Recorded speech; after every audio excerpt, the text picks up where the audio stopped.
Hello and welcome to Simply Balanced, the podcast where we dive into, well, all things balanced. I'm your host, Taylor Grosso, a registered dietitian with a passion to helping you find your unique Balance Girl aesthetic in this often hectic world.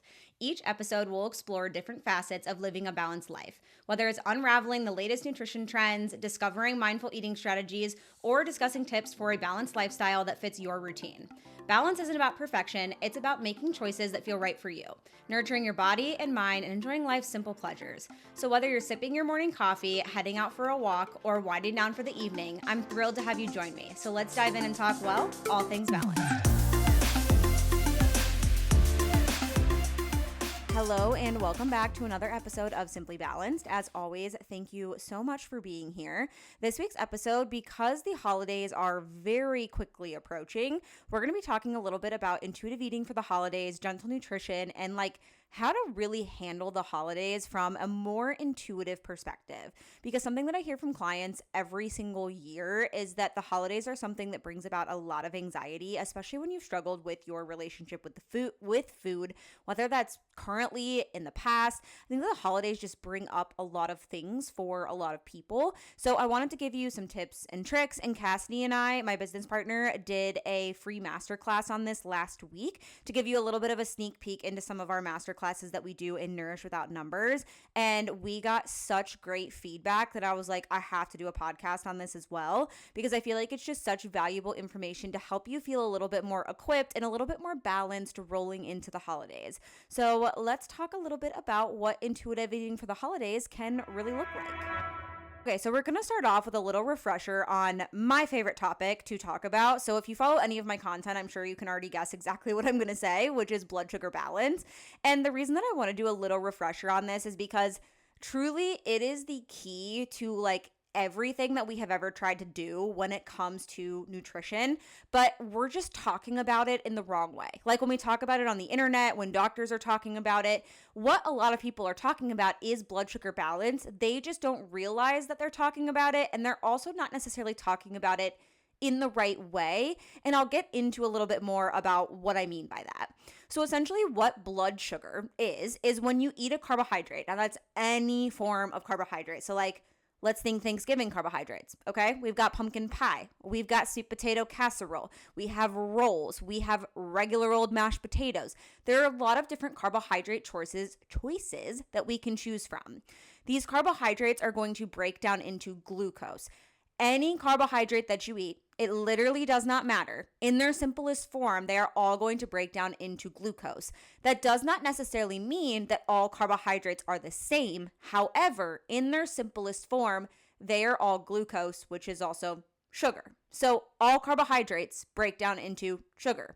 Even the most nutrient dense of carbohydrates, right? Like your regular sweet potatoes, your regular potatoes, your blueberries, your strawberries.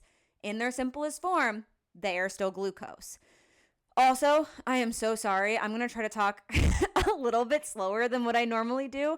A pregnancy symptom that I was not prepared for, especially this early on in pregnancy, I'm almost 14 weeks, was that I would get out of breath so quickly and so easily.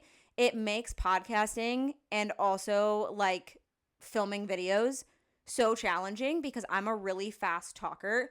But when I talk fast, I get so out of breath so quickly. So I'm going to try to not talk as fast as I normally do so that you guys don't hear me heavy breathing the entire episode. Also, another weird pregnancy symptom, your mouth produces a lot more saliva. So that also makes talking a little bit more difficult. Just things that didn't really know about pregnancy. There's a lot of symptoms that I assumed would not happen until late third trimester, and they're all happening now. So that's really fun for me. But anyways, back to blood sugar balance. So when these carbohydrates break down into glucose, the glucose or the sugar then enters your bloodstream. This is what we know as blood sugar. When this glucose enters the bloodstream, this signals your pancreas to release something called insulin. Insulin essentially works as a capturing tool. It will go and take that glucose out of the bloodstream, and it will help it get into the cells so that the cells can then utilize it for energy. Now, if you are someone who struggles with something like type 1 diabetes, type 2 diabetes, prediabetes, insulin resistance, all of those types of things are typically, well, type 1 diabetes is a little bit different because your pancreas isn't working. I guess I should say type 2 diabetes, prediabetes, and or insulin resistance are somewhat similar in the sense that a lot of times what is happening when the insulin goes to capture that glucose out of the bloodstream and take it to the cell, kind of think of the cell as like a door. It's going to go knock on that cell's door, but the door is not opening. So what happens is that our body has extra circulating glucose that is not getting into the cell. Therefore, it's not being utilized as energy. And we also have an excess amount of insulin because we're not getting that sugar into the cell. Our body is really smart and it's like, we still have all of the circulating glucose, so we need to make more insulin. That's where then our cells become more resistant to insulin. Balancing out your blood sugar with meals and snacks can help to improve your insulin sensitivity or therefore decrease insulin resistance for conditions like type 2 diabetes, prediabetes, and insulin resistance. Insulin resistance is what is commonly found in individuals with PCOS. I've been doing my certification on PCOS and I have a PCOS course with Cassidy coming out in January that is so freaking good. We've been recording for it for like the last 4 weeks. And if you have PCOS, it is really, really, really going to be helpful. But one of the biggest things that we dive into is that one of the biggest root causes of PCOS is insulin resistance. So blood sugar balance or blood sugar balancing your meals and snacks can be very helpful and very beneficial. Now, this last component is, like I said, it basically, when the body and everything is functioning properly, that insulin then takes it to the muscle, it takes it to the liver, your red blood cells also use glucose, your brain uses glucose as energy. It's going to then be converted to energy and utilized as it should be. And carbohydrates are the brain and the body's primary source of energy, so don't let anybody tell you different. Now, you'll remember that I said that all carbohydrates in their simplest form are going to break down into glucose. So why is it that people freak out about you eating a cupcake, but they don't freak out about you eating an apple? When in reality, they all kind of work the same in the body in a way. Now, here's the biggest difference is when you're eating something called a complex carbohydrate. So a carbohydrate, it's a longer molecule and it also typically contains more protein and more fiber.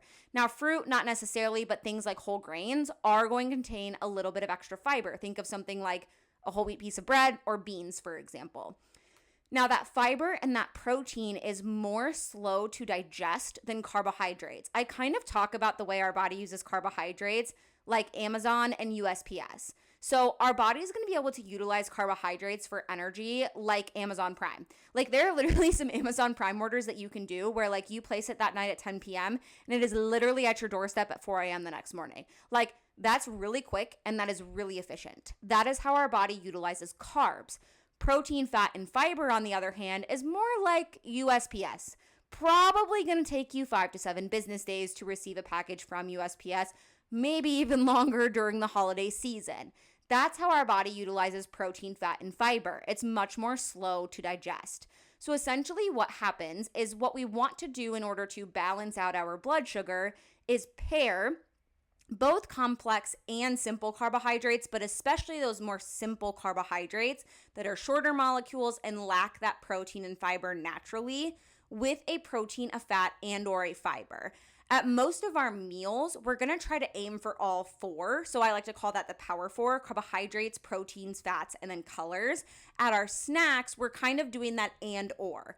Basically adding some sort of carbohydrate with protein, fat, and or fiber in order to balance out those blood sugar levels and keep you more full and satisfied. Essentially, kind of think of this on like a plane, for example. So we have those like L graphs, that we used to do in school. So think of like when you eat a simple or even a complex carbohydrate by itself, you're going to get a really quick spike and a really quick fall. So it's going to be this pretty big arrow up and a pretty big arrow down over a shorter span of time, meaning that we're not going to feel as energized, we're not going to feel as satisfied, and we're not going to feel as full because our body is using that energy really freaking fast. But we add protein, fat, and fiber, we see a much lower spike, meaning there is still a little bit of a spike, But one, that spike takes longer to happen, meaning that we have more sustained and fulfilling energy from those carbohydrates that we're eating. And it also lasts us over a longer period of time before it drops off. Therefore, like I said, keeping us a little bit more full and satisfied than just having that carbohydrate by itself. So this is why when I talk about blood sugar balance and addition rather than restriction, we can think about this like from even a Thanksgiving example, right? If we're munching on all of the carbohydrate-based like appetizers, we're probably still going to feel pretty hungry like once we get to dinner. That's because we're getting those quick spikes and those quick falls. Now, if we're eating some carbohydrates plus some proteins and fat and some fiber, we're going to feel a little bit more full and satisfied. I'll walk through what like a balanced Thanksgiving plate can look like.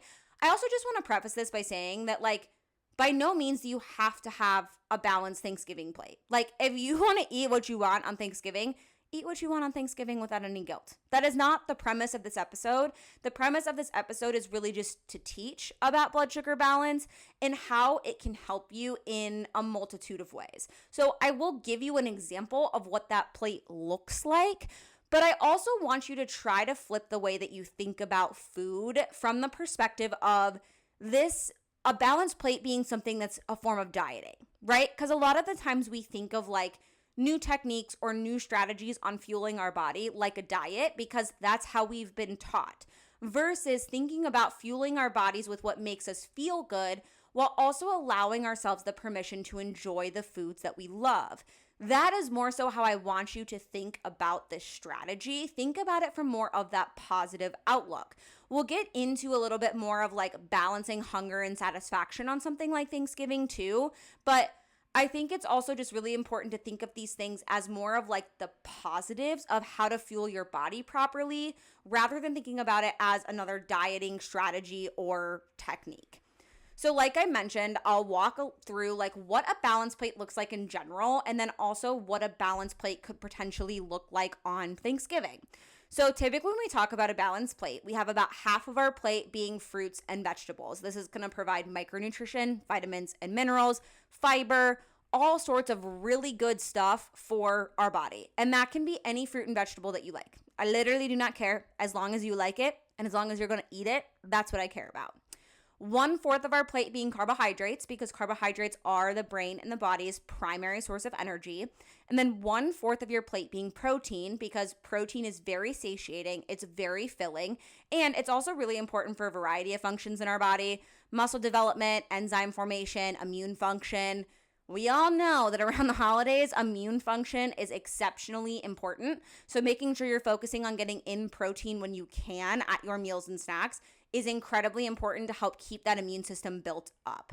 Last but not least, I want you to have a little sprinkle or a little zhuzh, whatever you would like to call it, of fat on your plate. Fat is also incredibly important, especially for us as females. It's going to provide you with not only the absorption of fat-soluble vitamins, so vitamins A, D, E, and K, which are oftentimes found in that half a plate of veggies that you're consuming or fruit, and it's also going to help with our hormone production, estrogen and progesterone, which are the two primary drivers of our menstrual cycle as females. So make sure that you're incorporating fats into those meals and snacks that you're consuming. Now, I mentioned talking about like a Thanksgiving balanced plate. I am going to use like pretty traditional Thanksgiving food. So if you use other Thanksgiving foods, like you go, girl. This is just an example of like my family on all sides and Zach's family actually all do a very traditional like Thanksgiving. And I feel like I have an unpopular opinion that I'm not like a big Thanksgiving food girly. Like I think it's good, but like it's not my favorite meal of the year, if I'm being totally honest. Like I wish we had like steak and lobster. I think I'm just bougie. But I will eat, obviously, multitudes of all of these foods on the day of Thanksgiving, but then I'm good for like a year. Like really the only Thanksgiving food that I absolutely love is stuffing. I love stuffing. I don't know what it is about like crumbled bread with broth because that's essentially what stuffing is and seasonings. It's one of my favorite Thanksgiving foods. So When we think about that balanced plate concept that I just laid out, we want half of our plate to be vegetables. So that could be something like green beans. A lot of people will do like green beans with bacon and onions for holidays like this. You could make a fall kale salad. I always bring one with me to my family gatherings. I'm like the only person that ever brings something green to my family gatherings, but I'll typically do kale, and then I'll slice up some apples. I'll add some pumpkin seeds, some cranberries, some pecans, some hemp seeds, and then I'll make like a either maple lemon vinaigrette or like a maple Dijon with mustard vinaigrette. And then I'll just dress that salad and take it with me. It's a great way to pack in not only healthy fats, but then also some really valuable nutrition coming from that kale as well. I know that roasted Brussels sprouts are like another really common Thanksgiving veggie as well. So all of those are going to kind of fit into that vegetable category. Even if you just have like a veggie platter, right? Like carrots, celery, cherry tomatoes with a little bit of dip, like that's still a really great way to load up your plate with extra nutrients. And we almost always have one of those at like all of our family gatherings. So another really easy way to just get in some veggies if your family is not typically cooking like some of these other things that I'm mentioning. 1/4 of our plate to be carbohydrates. Now, let's be real. There's a lot of carbohydrate choices at Thanksgiving. We're probably going to have more than 1/4 of our plate being carbohydrates, and that's totally okay. I would say that my primary 2 carbohydrate choices are, well, 3. Stuffing, mashed potatoes, and a roll. Like, I'm having all 3 100,000%, but I'm also eating them in portions and quantities that make my body feel good, which we'll get into a little bit further with like techniques on handling the holidays and all of that good stuff. 1/4 of your plate being protein. So whether that's turkey, whether that's ham, those are the pretty traditional like Thanksgiving meals. I know some families would do like rotisserie chicken. That's another really good option. But having about 1/4 of your plate with that on there as well. I like to make little sandwiches out of mine. So like I'll get a roll and then I'll add the turkey to it. Sometimes I'll even layer mashed potatoes. I'm not normally a girl that you're going to find like eating a variety of things mixed together. I'm usually like a sectioned plate girly, but on Thanksgiving, I do mix some of my foods. However, I'm not mixing everything onto a plate. People like that really scare me. Please don't do that. And then, of course, on the side of our little balanced plate, we have to have some dessert. I'm choosing pumpkin pie with extra whipped cream personally, but whatever little dessert your heart enjoys, make sure that you're also enjoying dessert on Thanksgiving and not restricting yourself from the enjoyment of a delicious treat that you don't get to have very often. Now, something else that I want to really talk about when it comes to the holidays is navigating the external noise. Because something that I oftentimes teach with my one-on-one clients and something that we talk a lot about in Nourish Without Numbers as well is the fact that you can control the way that you think about food. You can't control the way your Aunt Susan thinks about food and or talks about food, right? There's always going to be external noise, whether that's on social media, whether that's your Aunt Susan, whether it's your mom, whether it's your grandma. There's always going to be people who are talking about whether it's their diet, whether it's your diet, whether it's their body, whether it's your body. Unfortunately, it's become normalized as something that we just talk about in society. So I want to give you a couple of things to like say if you hear certain comments being made. For example, the "have you lost or gained weight" comment. I have a lot of clients who get very nervous about this comment, especially when there's someone who maybe lives out of state. They don't see their family members very often. So navigating topics like those, New Year's resolution diet talk, detailed calorie counting or macros, like let's not do that on Thanksgiving. The "I'm being so bad" commentary, should you be eating that, food policing, and comments about going back for seconds. So some things that you could say. I'm focusing on enjoying our time together, kind of just redirecting the conversation. I trust my body to tell me what it needs. Basically just being like, I know my body and you don't exist in my body. Because truly, I tell this to my clients all the time. This is why I don't do meal plans, because only you know what your body needs. I don't technically, I know what your body needs from a nutritional standpoint. I can't decipher your hunger and fullness cues every day. So you know what your body needs. Your Aunt Susan doesn't. My body and my food choices aren't up for discussion. Clean, cut, dry, just kind of leaving it at that. I'm happy with my choices. Thanks. Nothing at all. Also a very powerful response. If you need to just walk away from the conversation, you're allowed to walk away from the conversation. It gives them the hint that this is not something that I really want to be discussing at a family holiday. You could also redirect the conversation, right? Shifting to more meaningful topics of like, what's bringing you joy lately? What are you thankful for, right? Like, that is definitely something that I think is really important and something that's really easy to talk about at the holidays too. Like, just completely redirecting the conversation and reminding them to bring gratitude back into the holiday. Just saying, I'm thankful that we can be together. Like, enjoying the moment rather than focusing on the food or the calories.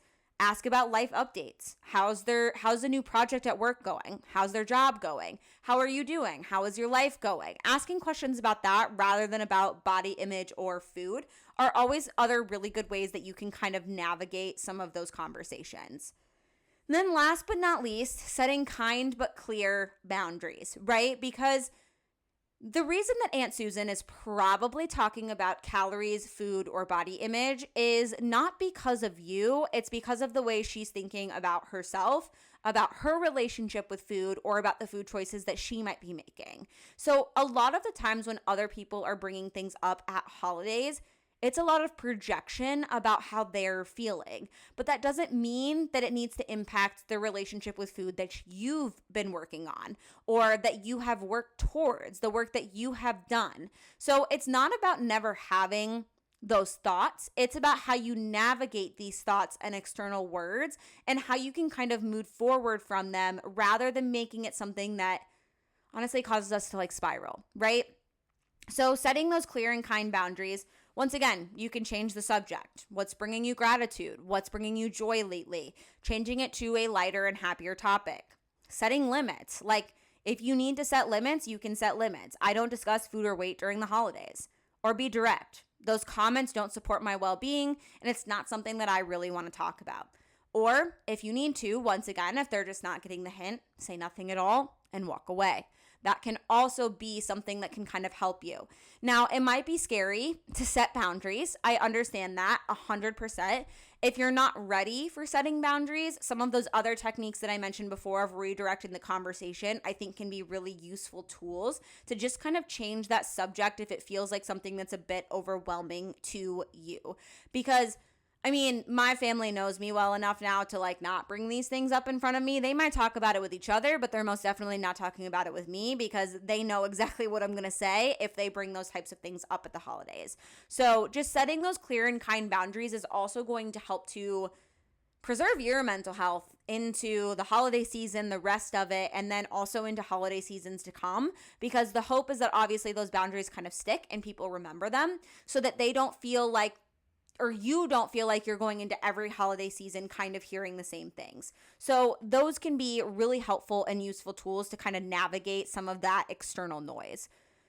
Also remembering to support yourself after these moments occur, right? So having a self-care plan ready, especially for after like family gatherings. I am someone, especially because of my ADHD, where my social battery gets drained very, very fast. So like, we will probably end up doing 4 or 5 Thanksgivings between me and Zach's families.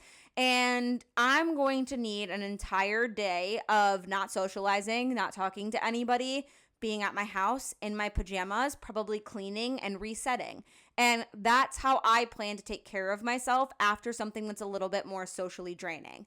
This isn't to say that I don't love spending time with my family and my friends around the holidays. It's just that I set myself up for success by making sure that I'm giving myself at least one day of that kind of weekend before heading back into work the following week to set myself up for success and allow myself that time to kind of decompress from all the hustle and the bustle. Or if you're like in the midst of those events and you hear some of that external noise and it maybe starts to get into your head, stepping outside for a little bit of fresh air. If you have the ability to go on like a little walk, going on a little walk, texting your support person, like messaging that person that you know is going to be helpful or that you know is kind of on the same path or journey as you, listening to a calming playlist or podcast on your way to and from family events. And then just remembering like what makes you feel good, right? Like I think that's a really important thing about the holidays is remembering what brings you joy and to make sure that you are still incorporating those things around this season of just busyness, right? Like making sure that you're still giving yourself that support that you might need. Now, a little bit more of this strategic planning when you're outside of your normal routine, because this is something that I hear a lot about the holidays, whether you're traveling, whether you're staying with family members, whether you're kind of just all over the place. Getting out of like a routine for a lot of people, especially when you've been stuck in that dieting mindset for a majority of your life, can make it feel like, oh my gosh, I've fallen off the wagon. I've done something wrong. I've failed again. Like kind of that F it mentality, right? So I want to talk through some strategic planning to kind of help you navigate some of those things so that you don't end up feeling that way. And first of all, I just want to say again, like these are all strategies that can be helpful. There are going to be times where you are traveling for 5 to 7 days. You don't have access to protein-dense meals. You're not able to work out. When we take a big overarching view of 5 to 7 days out of 365 days in the year, it's not that many. Remind yourself of that. I don't know the mental math on this, but think about how many meals you eat in a year. 1 Thanksgiving meal, 5 Thanksgiving meals for reference. Like 5 Thanksgiving meals is not that many out of all the meals that you are eating throughout the course of the year. If you end up overindulging, if you end up overeating, if you end up having a little bit more dessert than you anticipated, it's okay. It's okay. Like I want you to remind yourself of that. And I think something that's really important here as well, approaching that situation with curiosity to allow for grace and compassion rather than automatically jumping to shame and guilt, which is probably going to lead you back to that restrictive mindset. So what I mean by that, if you find yourself overindulging or overeating at Thanksgiving meals, kind of asking yourself why. Like, why do I think that happened? Did I unintentionally or intentionally save my calories so that I could eat more at that Thanksgiving meal? Did I forget to have protein like I normally do at breakfast? Did I skip an afternoon snack that I normally have on my regular days? Allowing yourself that curiosity allows you to grow and give yourself, like I said, that compassion and grace versus automatically jumping to shame and guilt, because it's easy for us to jump to shame and guilt. That's what we've been taught. That's what we always do. Like, you messed up, you did something wrong. The reality is it's just a learning lesson, because you're gonna go through your life and you're gonna overindulge. You're gonna overeat. Like, we all do it. It happens. But here are some things that can kind of help you prevent that from a strategy standpoint. And once again, I want to think about these things from a positive perspective. So number 1 is pre-event power meals. So I just mentioned saving your calories, right? Like, how many of you are thinking in your head right now, that's me. I am that girl who saves all of my calories, whether it's the day before, whether it's the morning of, whether it's the week of. I'm over exercising, I'm saving my calories, I'm under eating a little bit because I want to go balls to the freaking wall at the Thanksgiving meal. I totally understand where this mentality comes from, but let me tell you why you feel so uncomfortable after your Thanksgiving meal, why you feel like you overindulged or overate. Because what happens when we don't have enough energy in our tank and we show up to a big meal with a lot of different delicious options, starving, ravenous, it's really hard to be mindful in that moment. You're likely going to quickly eat because you're really hungry. It takes your brain and your stomach about 20 minutes to communicate with each other. So think about though when you're ravenous and you're like, holy cow, I need to just get food into my system immediately. Like, you're not giving yourself 20 minutes. You might already be back for seconds or thirds by the time you hit that 20 minutes. And then that's why 30 minutes after the meal, you feel uncomfortable. You don't necessarily feel as good. And this is not something that you did wrong or where you made a mistake once again. It's just that you might not have had portions of foods that served your body in a positive way. And so having these pre-event power meals can actually help you go into these events readily hungry. Like, don't get me wrong. I want you to go to these events hungry and ready to eat. Like, I want you to enjoy the Thanksgiving food. But when you provide yourself with those nutrients earlier in the day, you're going to go to these events with a much clearer mindset. And you're also going to be more mindful in your choices of recognizing both what portions serve me in a positive way and what actually sounds good and what is actually satisfying. Because when you're eating foods that are actually satisfying a craving or satisfying something like I said, for me, I love stuffing. Like when I get stuffing at Thanksgiving, I'm thoroughly enjoying it. It tastes so good and it feels so satisfying. That's how I want you to feel when you're enjoying your Thanksgiving meals. And giving yourself this pre-nutrition basically is going to help you feel hungry enough to enjoy the event, but enjoy it in a mindful way. So one of the pre-event power meal strategies I want you to think about is having at least 20 to 30 grams of protein at your breakfast meal. Now, for Thanksgiving, most of us are doing lunch or dinner, or even lunch and dinner, like at 2 different Thanksgivings. That's how Zach and I are. So we always have breakfast at home. Typically, we'll do something like 2 to 3 eggs with turkey bacon and then toast with peanut butter and berries. That's a perfect balanced breakfast where we're getting the power 4 and we're getting around 20 to 25 grams of protein. 2 to 3 eggs, breakfast potatoes, an arugula pinch salad dressed with olive oil and lemon. Once again, another really great way to get in a sufficient amount of protein, but also get in some extra color and then also getting in carbohydrates.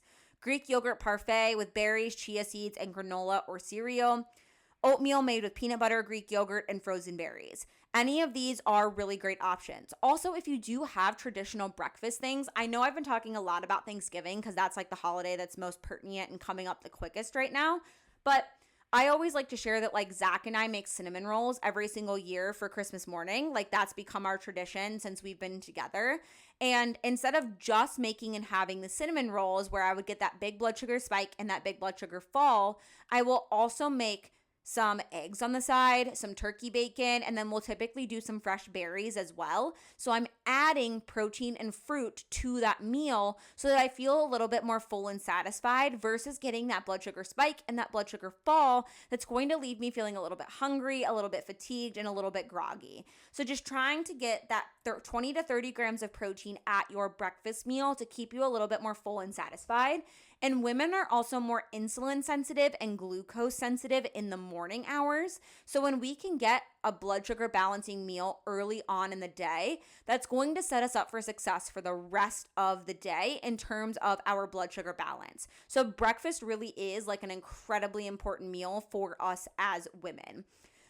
Another one that I like if you're not having lunch and you're doing something like a dinner, especially if you're doing like an early dinner, like a 3 or 4 o'clock dinner, I love snack plates for a mix of carbohydrates, proteins, fat, and colors in a really easy and convenient way. A couple of carbohydrate options that you could do are whole grain crackers, popcorn, whole grain tortillas. Some protein options, tuna or chicken packets, hard-boiled eggs, cottage cheese, meat sticks, Greek yogurt. There are so many different options that you can kind of throw in there. Fats, nuts, avocados, hummus, nut butter, color, any fruit or veggie that you like. Literally do not care what it is. Toss whatever color that you enjoy on your plate. Some of my favorites are grapes or apples, bell peppers, carrots, celery, literally all of these. And a lot of these also pair well with some of those fat dips like hummus or nut butter.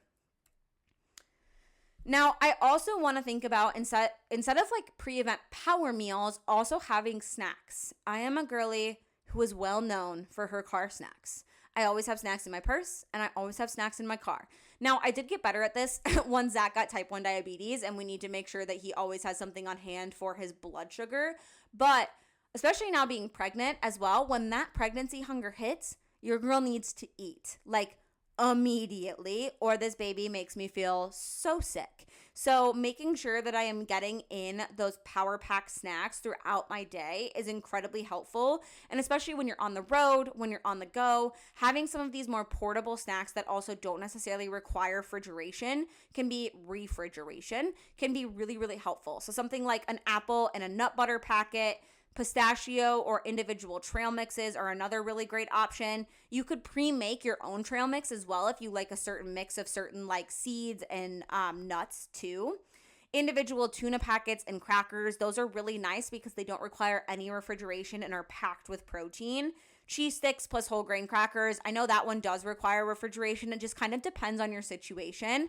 Sometimes I'll pack like a cold lunchbox when Zach and I are traveling on the road for a little bit longer so that we have some more snack options available to us. A lot of these things you can also get at gas stations now, which is really, really nice. Greek yogurt plus berries, that's a pretty common one that you can find at most gas stations now. Like even in the Midwest, I'm often able to find some sort of like drinkable Greek yogurt or regular old Greek yogurt or even cottage cheese too. And then my personal favorite, a Chobani drinkable yogurt with fruit in its own packaging. So something like a banana, a clementine, a pear, an apple. All of those are super easy and convenient to throw in a purse or into a bag that you can easily take with you on the go. Now, last but not least, in terms of strategic planning outside of your normal routine, having back pocket meals on hand. What do I mean by back pocket meals? Things that are easy and things that are convenient when you're tired, when you're burnt out, and when you don't have time to cook. Because let's be real, that's going to happen a lot more during this busy season of the holidays than it probably is during like the month of January when a lot of us go into hibernation and have nothing really going on. So back pocket meals can be things that are super easy, super convenient, and things that you just know how to make. I love having things like rice packets and beans on hand. A shredded rotisserie chicken is a really easy option. Tuna or chicken packets, another really easy option to make things like chicken salad or tuna salad that you can easily spread on croissants or onto leftover rolls. You could also have things like eggs or pancake mix that are super easy and convenient. Frozen meals, Healthy Choice protein power bowls. You could also do things like frozen chicken tenders and turn those into some easy wraps with tortillas.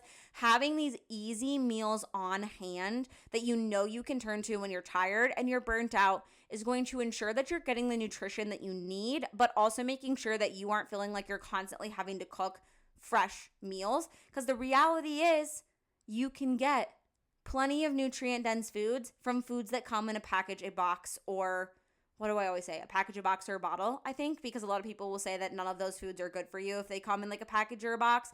And that's absolutely a lie. There are a lot of foods that come packaged that still contain a ton of nutrient density.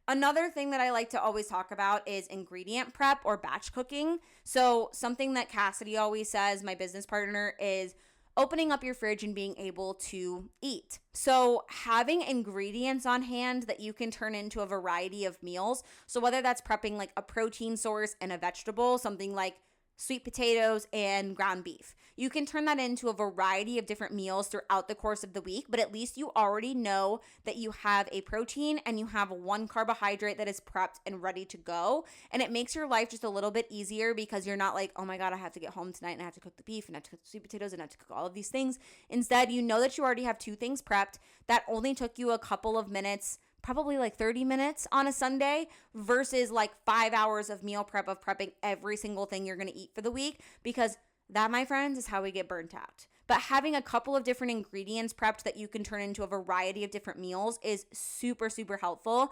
In my How to Eat ebook and my Simply Nourishing ebook, which are both like linked in my Stan store and my bio, I have a ton of different ideas in those for like both these easy back pocket meals and then also how to take like batch cooking ingredients and turn them into a variety of different meals and snacks. So if you're like kind of lost on that concept or you've never heard of it, that's a really great place to kind of start and like think about it. So I just want to also mention that when we talk about supporting habits beyond food, right? Because I talk about the Power Four, yes, obviously, but then also what I call the 4 pillars of health. So nutrition, sleep, stress management, and hydration. Did I say movement? I don't remember. Maybe there's 5. But you guys know what I'm talking about. I just want to remind you that 1, movement counts even when you don't sweat. So if what you do on a holiday is go on a walk, that's what you do on a holiday. And that's perfectly okay. It's perfectly okay for a walk to be your form of movement. If you are traveling and you have access to different studios or different gyms and you want to go get in movement, I think that that's totally appropriate and totally fine, as long as it's not coming from a disordered place of I'm trying to burn off this food that I'm eating for Thanksgiving. Think about movement as something that's positive for your body, something that provides you with energy, something that you get to do. I think that thinking about it in that way is so much more beneficial, especially for the long term of making it a consistent habit. So if you also need to just like create a different routine for yourself during this holiday season, like maybe you're normally like a 5 times a week girly, but you just can't keep up with that schedule during this time of year, drop it down to 3 days a week. And maybe you're doing 2 walks per week. That's something that might be more doable during this really busy season. And remember, it's a season. It's temporary. Like we think about Thanksgiving to Christmas. Like this year, it's literally less than a month. Like Thanksgiving, I think, falls on November 28th, and then Christmas is December 25th. Like when I'm recording this, we literally have 37 days until Christmas, which is crazy. But I'm also really excited because I will be almost 20 weeks at that point, and I have an anterior placenta, so I'm hoping I can feel baby kick by that time. That's what I'm hoping my Christmas present is for myself. But all of that to say that, like, this is such a short period of time that it's okay if your routine temporarily changes. What I don't want you to do is give up all of these habits that you've created for yourself this year and say, you know what, fuck it, I'll start at January 1st. Because where that mindset will get you is that on January 1st, you need to restrict, over-exercise, under-eat. Do some of these unhealthy habits rather than recognizing that your routine can shift and change throughout different seasons of life, because these are things that make you feel good. So they're just a part of your life. I know it's super cheesy to say, but like that's how you truly make health, fitness, nutrition a part of your lifestyle, when you can adapt it in different seasons of life without feeling like you're a failure, because you're not. It's just a different season, and it's a temporary season, and that's okay. Remembering to unload your stress bucket. Like I said, when it comes to the holidays, they're stressful. We're buying gifts, we're running around, we're hanging out with family, we're hanging out with friends. Not that those things are all inherently stressful, but sometimes just it becomes overwhelming when you're prepping, when you're hosting, when you're buying, when you're wrapping, when you're doing all of these different things all at one time. So making sure that you're finding those things that fill you up and fill your cup so that you're able to empty your stress bucket a little bit more. Like I said, for me, it's going to be cozy days in my PJs where I am just able to decompress, read a book, drink a little iced coffee, maybe even a little afternoon tea, just allow myself some time to relax and decompress. I also freaking love Christmas movies. Elf is my personal favorite Christmas movie. Oh my God. And I also love. I've been making Zach watch so many of these. Any sort of Christmas baking competition, like they just relax me. So like that's what I'm going to be doing. Watching my Christmas cookie baking competitions, watching Elf, watching the Polar Express, like watching these Christmas movies that fill me with joy and allowing myself that time to decompress and relax. Remember that sleep is really important. Sleep is when your body does a majority of its recovery. It's really important for your overall immune health. So remembering that, like, yes, there's probably going to be some late nights around the holidays. There's probably going to be a little bit of staying up later on the weekends or going out with friends, especially if you're in college, typically when you're getting to like see people who live in other states and all of that good stuff because you're all coming back to your hometown. Oh my gosh, what a crazy time that was in college. But anyways, making sure that you're trying to get as much sleep as you possibly can, like keeping that sleep routine and hygiene to the best of your ability, even when certain things are out of whack, especially on the weekends. Making sure that you're hydrating, so drinking a lot of water. And I know that one seems simple, but especially if you're someone who lives in like colder areas like I do, or darker or gray areas, I find myself drinking significantly less in the winter because I'm not sweating. So like I'm not thinking about drinking water nearly as much, but water is still incredibly important and also really important for your gut microbiome, really important for, you want to talk about detoxing, right? Because we all talk about that around the holidays. Drinking plenty of water because your kidney and your livers do plenty of detoxification for you, but hydration really assists with that. And it also helps with constipation. So if you're traveling and you notice constipation, drink a little bit of extra water. And I can almost guarantee you that you will feel a lot better. So I just want to remind you that the holidays are supposed to be a season of joy. They're supposed to be a season of excitement. They're supposed to be a season where you get to spend time with the people that you love. And now I get that that's not necessarily the case for everybody around the holiday season, but the last thing that I want you to feel is that eating and food are things that are bringing you anxiety and negativity around this season. So I hope that just a few of these little strategies can help to give you a little bit of peace of mind, can help to give you some ideas for yourself, can help you navigate the holidays in just a much more positive way this year. So if you have any questions, feel free to send me a DM on Instagram as always. But as always, I love you guys so much. Thank you for listening. It's fun to be back on the mic and talking to you guys all again. I'm hoping that in the new year we can do these every single week, but we shall see. as I get busy with baby coming and all of those types of things, I'm really just trying to make sure I'm balancing all of the different things that are on my plate and not overloading myself with too much stress. But thank you guys so much for listening. I hope that you have a fantastic Thanksgiving. I hope that you have a fantastic holiday season. And I hope that my content continues to help and support you through this holiday season. But I love you guys all so much, and thank you so much for listening.